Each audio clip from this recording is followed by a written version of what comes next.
Welcome to Baby Boomer Tales. My name is Jim. Thank you for riding along today. You can find us at babyboomertales.com.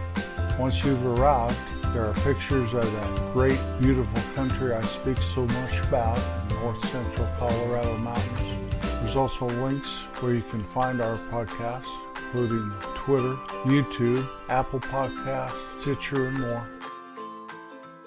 You ever gone to the dentist? I'm sure you have. I would say that probably over 90% of the world's population has been to a dentist at some time in their lives. There are pictures of old-time dentists and how miserable and how awful it was. They weren't really doctors at all, but they'd pull your tooth, probably for a shot of whiskey. You see things in artifacts at museums where, like in ancient Egypt, for example, they would drill holes in teeth and wire them together, things like that. Dental care has really come a very long way in a short amount of time. Even when I was a kid, I remember one summer having to go to Old Doc there. I thought every week. That's how I remember it, but it was probably every 3 or 4 weeks. I did it all summer long and got fillings, those old silver fillings in your teeth.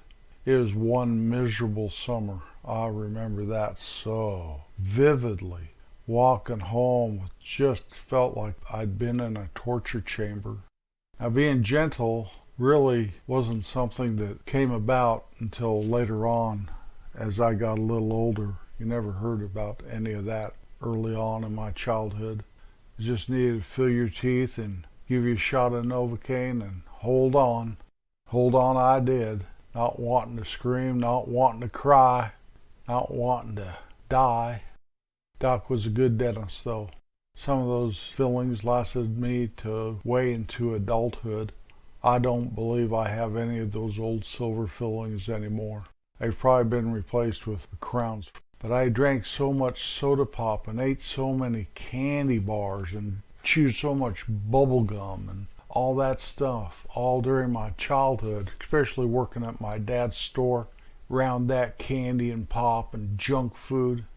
I'm amazed I wasn't obese, but I was such a string bean skinny kid. I just ate that stuff and drank that stuff and chewed on that stuff like there was no tomorrow and there was no consequences. Even as I was getting those fillings, I didn't associate it with what I was stuffing into my mouth and chewing up with my teeth. I was just glad I didn't have to chew it up with my gums.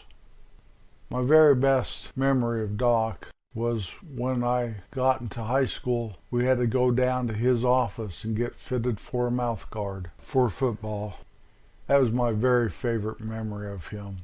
He laughed and joked. It was all pain-free and there were no drills involved. When I met the girl I was going to marry, she mentioned during one date that her dad was a dentist, and I thought that was kind of strange that I would actually take out a girl that her dad had the ability to strap me to a chair and do some kind of drill torture to me just for taking out his daughter. But then again, I didn't even think about it because I never thought I would ever meet him. Oh, that's nice. Yeah, that's nice. She told me how she was the world's worst patient because her dad worked on her and she'd jump around and fight him off and all this stuff. And I thought, how brave are you? Instead of just holding on for dear life, you're fighting back. Well, after we got married, almost immediately, within the first 6 months, she had me going to Kansas City for a dental appointment. And one of the very first dental appointments I had, I got a root canal. I didn't even know what those things were. It was pretty miserable. I was asleep for about 20 hours afterwards. But he was a very gentle dentist and had a very good practice there and made a good living to support his family for very many years. His name is Jack, and I always called him Jack instead of Doctor or Mister or Dad or something.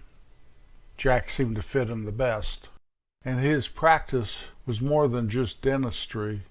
At one time, he was one of the world experts on your TMJ, that's temporomandibular joint. It acts like a sliding hinge connecting your jawbone to your skull. He would travel all over the world and be an expert witness in trials and lawsuits. Somebody get in a crash and do a header right into the steering wheel, and then their jaws hurt so terribly for years later, and they want to sue the insurance company or whatever, and he'd have to go testify. He also had a school at his dental practice where dentists would come from all over the world to take his classes on his TMJ. He also traveled all over the world and gave seminars on that very thing. So he was quite well known in his circle and quite respected. And people going to his school or attending his seminars or watching him testify in court were not like his daughter, ready to fight him at a moment's notice if he comes close to her with that drill. It took my wife years and years, once my father-in-law retired, to train herself to not fight back in the dentist chair. I'll tell you this right now, you sit down with a dentist that doesn't know you, you start slapping their hands away and sitting up in the chair, in that lay-back chair, arguing with them and stuff, that will not fly. Those people are not your dad, darling. Well, he became my dentist, and once we moved to the Midwest, my wife worked in his office for a couple of years, and we would go to him for all of our checkups and cleanings and dental needs, my wife, my 2 girls, and myself. After several years of that, I was really feeling guilty that he wouldn't take a nickel for any of that. And in my little brain, got to think how I think now, I thought, well, I feel so bad about getting a free ride here, I think I'll go somewhere else. So began my long procession. It was like a parade of dentists, one after the other. None of them were as good as my father-in-law. None of them were as gentle. None of them, I felt, knew as much as he did. Finally, we went back to Jack. He didn't know why we left, and I humbled myself to get my good dentist back. You know, it's hard to find a good dentist. It's kind of like trying to find a good mechanic, one that you trust with your mouth and your pocketbook. Mechanic, one where you trust your car and your pocketbook. A lot of correlations there. His only downfall I ever felt like was you have his hands in your mouth and you're laying back there and the assistant has some kind of tube in your mouth sucking up your spit. He's got a sharp object in there looking around with a light in your face, and he asks you a question like, so what are you going to do this weekend? Now, I know dentists are famous for that, but I know he did that on purpose just to get a laugh. I'm sure once I left the office, they'd all kind of snicker like, I show him for marrying my daughter. One time, he talked me into getting what was called a splint. He said that I was grinding my teeth, and I knew it was from another dentist that ground them down, but I couldn't argue with him. So he put me in the splint, and it was a $500 item clear back 40 years ago. He told me I was grinding my teeth because I was married to his daughter. I think he told me that when his hands were in my mouth and I couldn't respond. I talked about that splint in an episode about when my dog Maxie was a puppy.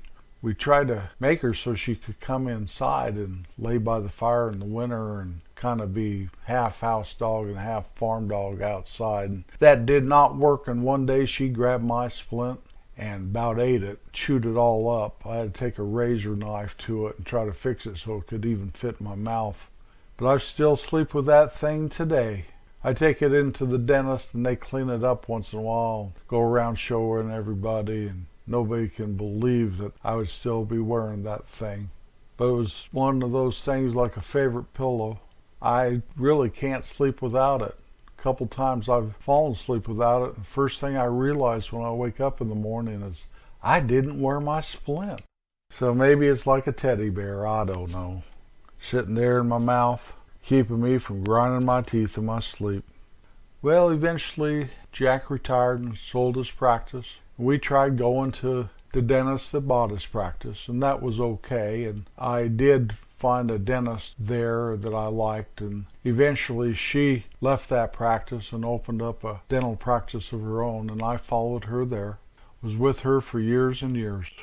The only problem was that dentist's office was right in the middle of the city, almost an hour away from where I lived. And as I get older, more and more I just want to trade in town, my little town of 1,000 people.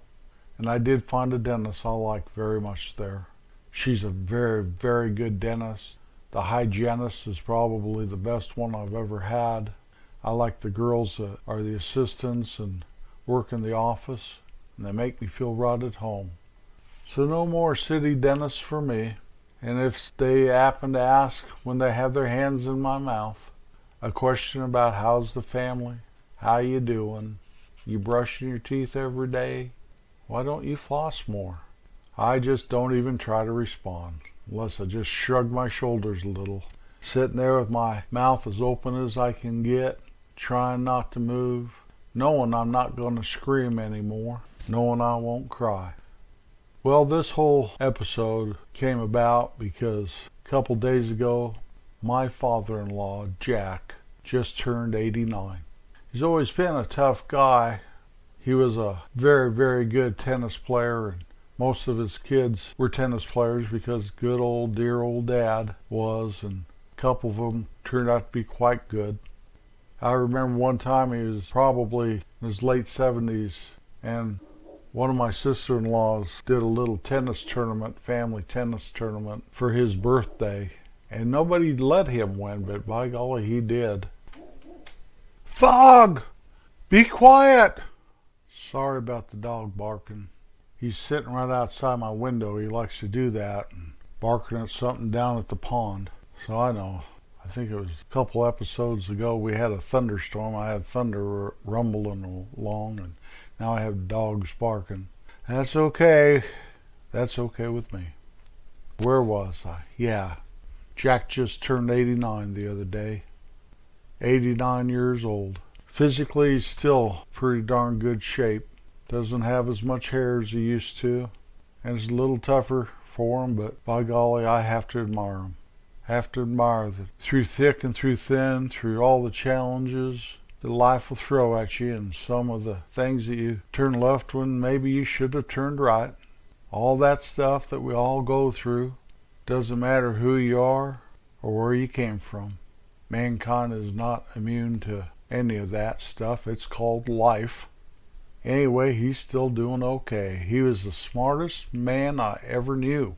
So I guess he still is, even though he'd probably argue with you now. I always said I want to live to be 100. If that'll happen or not, I don't know. I know that I have to keep care of my body a little better than I have been.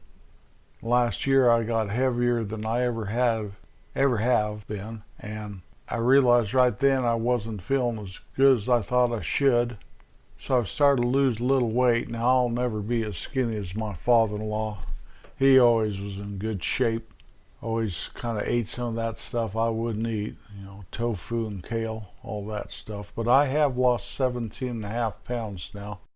I've got another 10.5 to go. If I can do that, I can surely fit in a lot more of my old britches. It'll increase my wardrobe. I can go downstairs to that bedroom closet down in the basement. It's half full of old clothes that I either don't wear or can't fit in. So that'll be good. Family is a great thing. Just to see how we all change as years roll by. How children turn into young adults and later into middle age, raising families of their own. To your parents and your wife's parents, walking that journey we call life, right to the very end. Keep it simple and do it with a smile. I don't care how serious you may think it is. Keep your attitude in the right place and the sun will always shine, even on a cloudy day. Always remember to be kind. You reap what you sow in life. I'll be back next Wednesday. Peace out.